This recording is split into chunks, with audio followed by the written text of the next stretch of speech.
بسم اللہ الرحمن الرحیم۔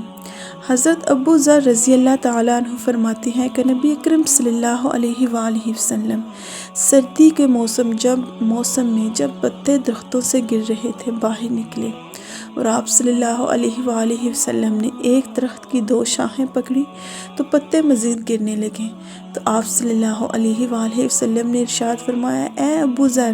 میں نے کہا، یا رسول اللہ صلی اللہ علیہ وآلہ وسلم، میں حاضر ہوں۔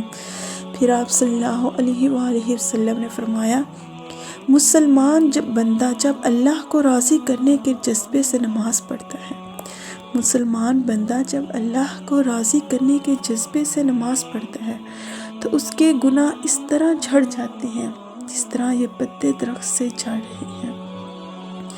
موسم سرما میں جیسے پتے درختوں سے جھڑتے ہیں، مسلمان جب اللہ کو راضی کرنے کے لیے نماز پڑھتا ہے، اللہ کو راضی کرنے کے جذبے سے نماز پڑھتا ہے، تو اللہ تعالیٰ اپنے بندے کے گناہ اس طرح ختم کرتے ہیں، اس طرح جھاڑتے ہیں جیسے موسم سرما میں درختوں کے پتے جھڑ جاتے ہیں۔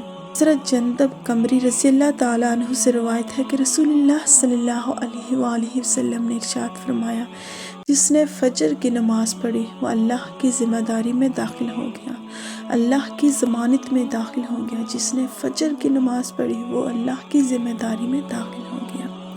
نماز کی طرف اٹھنے والا ہر قدم بھی صدقہ ہے۔ رسول اللہ صلی اللہ علیہ وآلہ وسلم نے فرمایا، جس کا قدم نماز کی طرف اٹھتا ہے اس کا ہر قدم صدقہ ہے۔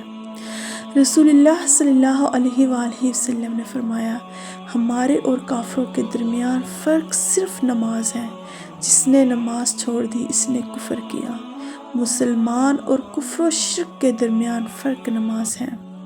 انسان چاہے جتنی بھی ترقی کر لے اور جتنا بھی خود کو عقل مند سمجھ لے، اگر وہ نماز نہیں پڑھتا تو وہ دنیا کا ناکام ترین انسان ہے۔ رسول اللہ صلی اللہ علیہ وآلہ وسلم نے فرمایا، جس شخص سے کوئی گناہ سرزد ہو جائے پھر وہ اچھی طرح وضو کرے اور اٹھ کر 2 رکعت نماز ادا کرے اور پھر اللہ سے معافی مانگے اور اللہ تعالیٰ اسے ضرور معاف فرما دیں گے۔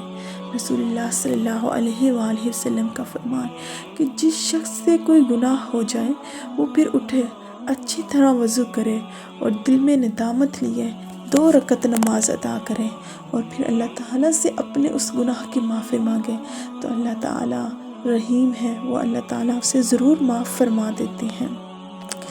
صدق اللہ العظیم۔ ویڈیو اچھی لگی ہو تو لائک، شیئر اور سبسکرائب کیجیے۔ فی امان اللہ۔